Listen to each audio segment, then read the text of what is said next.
나는 그날 아침 부모님의 집 우편함에 요양원 추천서를 집어넣었다. 이게 당신들의 미래예요. 우리 자매를 더 이상 괴롭히지 마세요. 라는 메모를 붙여서. 그 순간 내 손이 떨렸지만 후회는 없었다. 이게 바로 그들이 우리에게 한 짓에 대한 대가였다. 어린 시절부터 우리 집은 완벽함의 감옥이었다. 서울의 번화한 아파트 단지에서 아버지는 대기업 임원으로, 어머니는 미용 클리닉 원장으로 겉으로는 화목한 가족처럼 보였지만 속으로는 독이었다. 언니는 항상 완벽한 딸로 키워졌다. 미스코리아급 미모를 강요받았고 나는 그 뒤에서 그림자처럼 살았다. 너는 왜 언니처럼 예쁘지 않니? 어머니의 그 말은 매일 내 가슴을 찔렀다. 언니는 고등학교 때부터 다이어트에 집착하게 됐고 나는 그걸 지켜보며 분노를 키웠다. 부모님은 나르시시스트였다. 그들의 이미지가 우리 삶의 전부였다. 언니의 결혼식 사진이 완벽해야 했고 내 대학 입학이 그들의 명예를 더해야 했다. 하지만 언니가 살이 조금 찌기 시작하자 지옥이 시작됐다.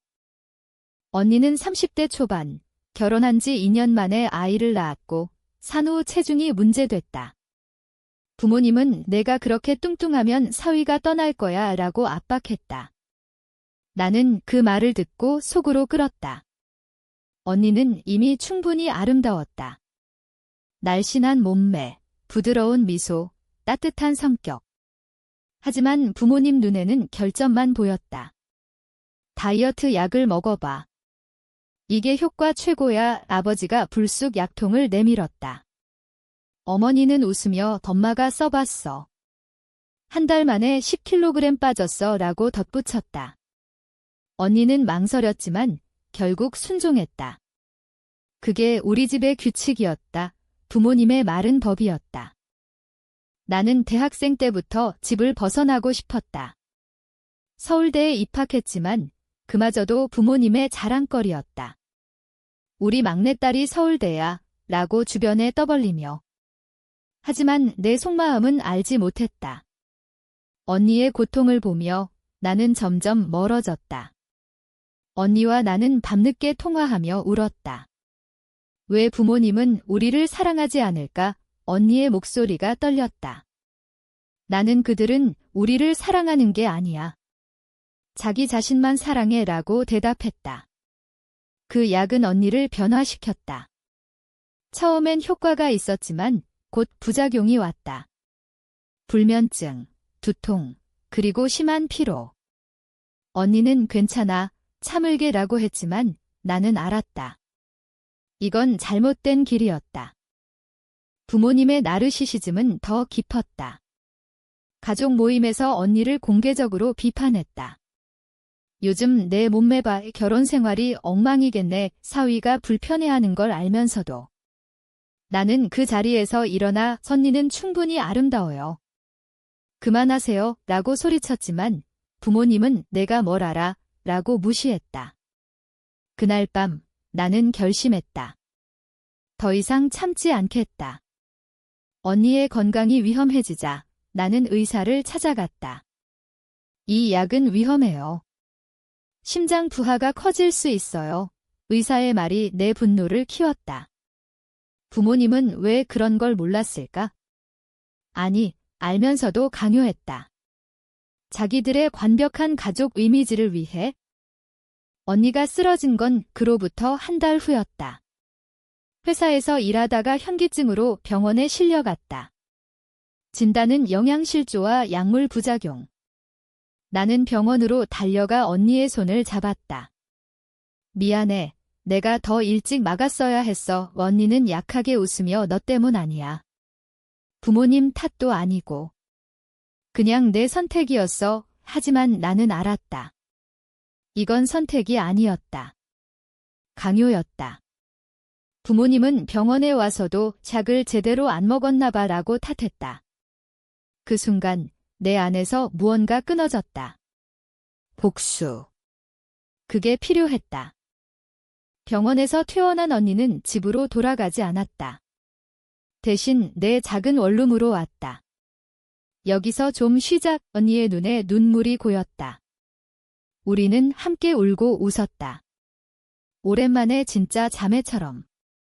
부모님은 전화로 전니를 데려오라고 명령했지만 나는 무시했다.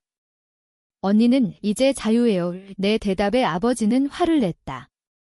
내가 뭔데 결정해. 하지만 나는 이미 마음을 굳혔다. 언니의 이야기를 듣다 보니 부모님의 과거가 떠올랐다.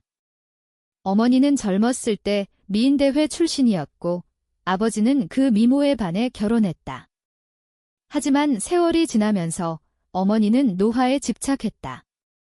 성형수술, 다이어트, 모든 게 자기애의 산물이었다. 언니는 약을 끊었지만 후유증이 남았다. 불안장애가 생겼고 밤에 잠을 이루지 못했다. 나는 언니를 위해 상담소를 알아봤다. 함께 가자. 언니는 고마워하며 따랐다. 상담사 선생님은 가족의 나르시시즘은 자녀에게 깊은 상처를 줘요. 경계를 세우는 게 중요해요. 라고 조언했다. 우리는 그 말을 새겼다. 하지만 부모님은 변하지 않았다. 설날에 가족 모임에서 다시 시작됐다. 언니, 아직도 살이 안 빠졌네. 새 약 추천할까? 어머니의 말에 언니가 떨었다. 나는 참지 못하고 그 약 때문에 언니가 쓰러졌어요. 그만하세요. 라고 외쳤다. 그날 저녁 부모님 집에서 폭풍이 몰아쳤다. 아버지는 내가 우리를 무시하냐? 라고 소리쳤고 어머니는 울면서 우리가 내들 위해 한 거야 라고 변명했다. 언니는 조용히 앉아 있었지만 내 안에서는 분노가 끓었다. 당신들은 우리를 위해 한 게 아니에요. 자기들 이미지를 위해요. 언니를 인형처럼 다루지 마세요. 내 말이 부모님을 자극했다.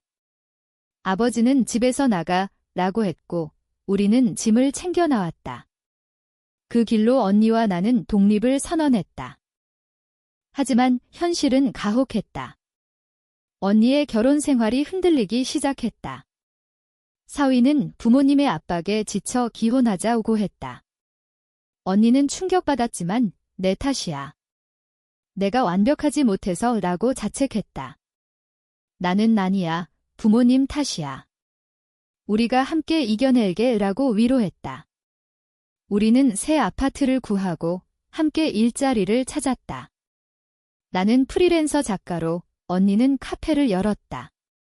작은 시작이었지만 자유였다. 부모님은 가끔 전화로 돌아오라고 했지만 우리는 거절했다. 그러나 부모님의 나르시시즘은 멈추지 않았다.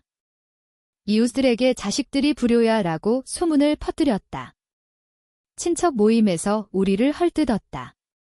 나는 그 소식을 듣고 더 화가 났다. 왜 그럴까? 왜 우리를 놓아주지 않을까? 언니와의 대화에서 답이 나왔다. 그들은 우리 없이 자기들을 증명할 수 없어. 우리는 그들의 거울이야. 그 말을 듣고 나는 복수를 계획했다. 단순한 분노가 아니었다.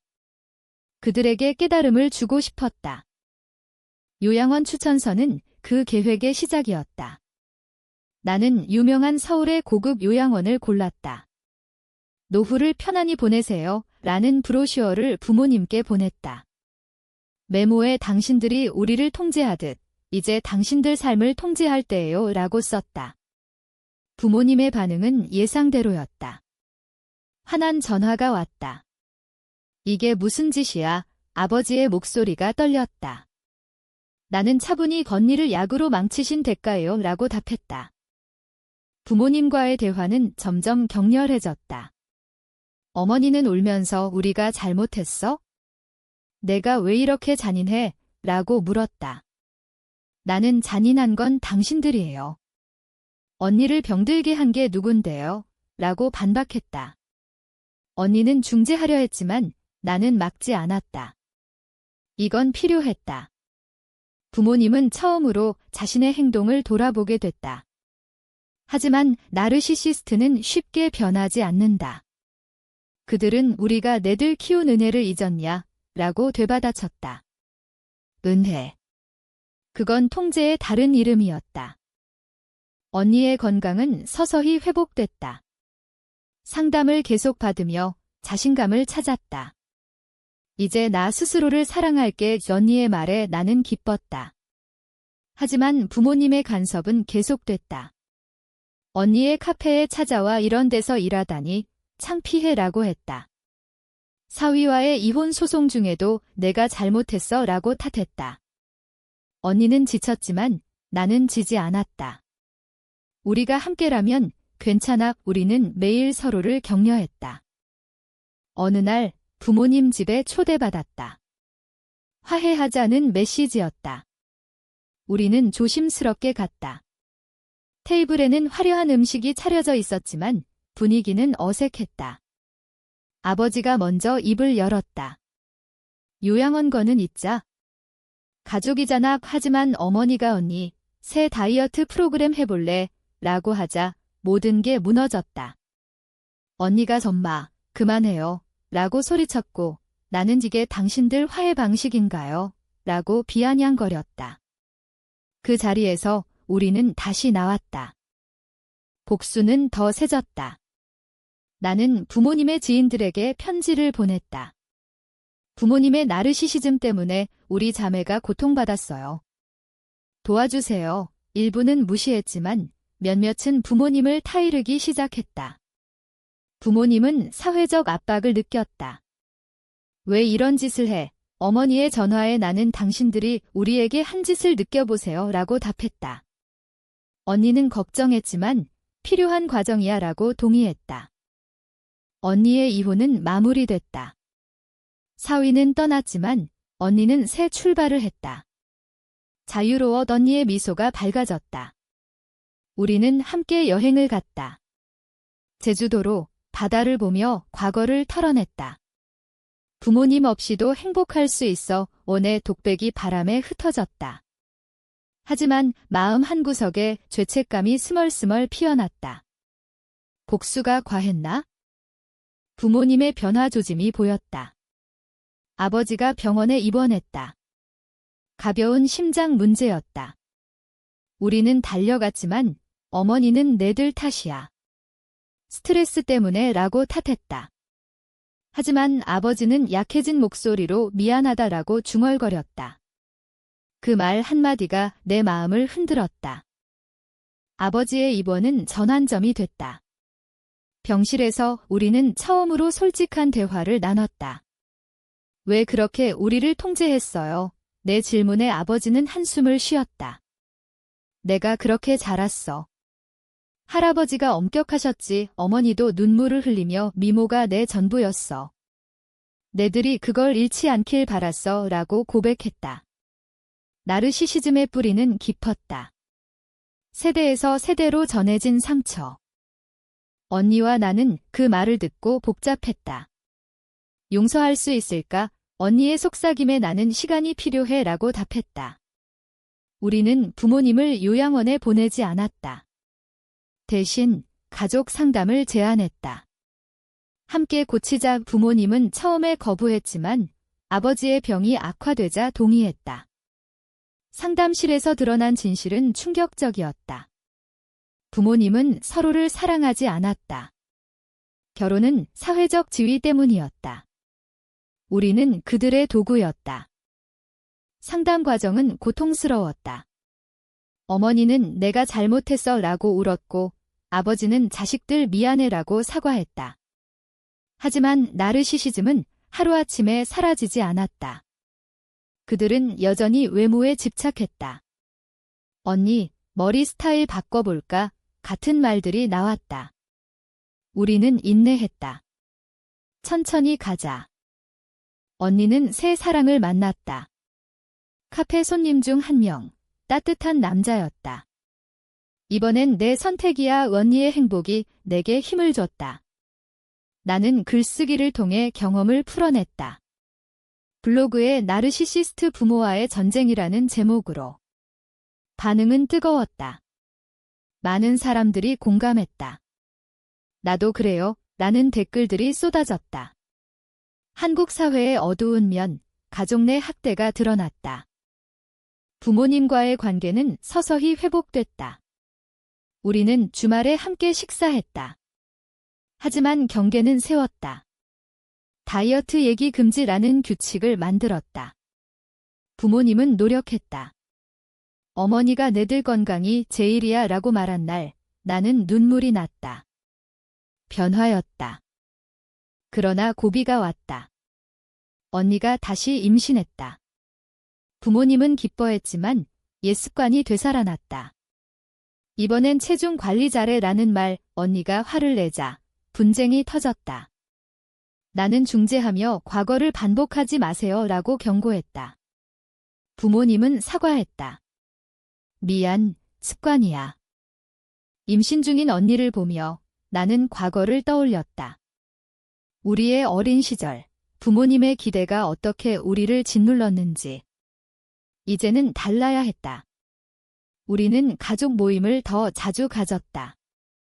상담 덕에 대화가 깊어졌다. 아버지는 내 인생 후에는 자식들을 제대로 사랑하지 못한 거야 라고 고백했다.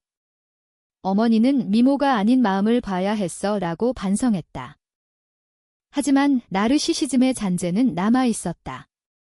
부모님은 여전히 주변에 자랑했다. 우리 손주가 태어나 하지만 이번엔 진심이 느껴졌다. 언니의 출산날 병원에서 부모님은 눈물을 흘렸다. 건강하게 태어나줘서 고마워. 그 순간 용서의 싹이 텄다. 출산 후 우리는 새 가족으로 재탄생했다. 언니의 아이는 우리의 희망이었다. 부모님은 손주를 보며 변했다. 이 아이는 자유롭게 키우자라고 약속했다. 나는 그 말을 믿었다. 요양원 추천서는 이제 추억이 됐다. 복수가 아닌 깨달음의 도구였다. 언니와 나는 밤에 이야기를 나눴다.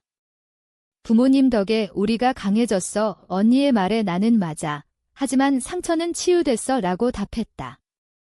한국 사회에서 가족은 복잡하다. 사랑과 통제의 경계가 모호하다. 우리는 그 경계를 넘었다. 시간이 흘러 부모님은 정말 변했다. 아버지는 퇴직 후 봉사활동을 시작했다. 다른 가족들을 도우고 싶어 어머니는 미용 클리닉을 그만두고 상담 코스를 배웠다. 나처럼 고통받는 사람들을 돕고파 우리는 그 변화를 지켜봤다. 가족 모임은 웃음으로 가득 찼다. 손주의 웃음소리가 집을 밝혔다. 나는 책을 썼다. 나르시시스트 가족의 치유라는 제목으로 베스트셀러가 됐다. 많은 사람들이 고마워요. 내 이야기예요 라고 말했다. 언니는 카페를 확장했다. 이곳은 자유의 공간이야. 우리는 함께 성공했다. 마지막으로 부모님께 말했다. 요양원 추천서는 농담이었어요. 하지만 그 덕에 우리는 가까워졌어요. 부모님은 웃으며 고마워. 내 덕에 깨달았어 라고 답했다. 결말은 행복이었다.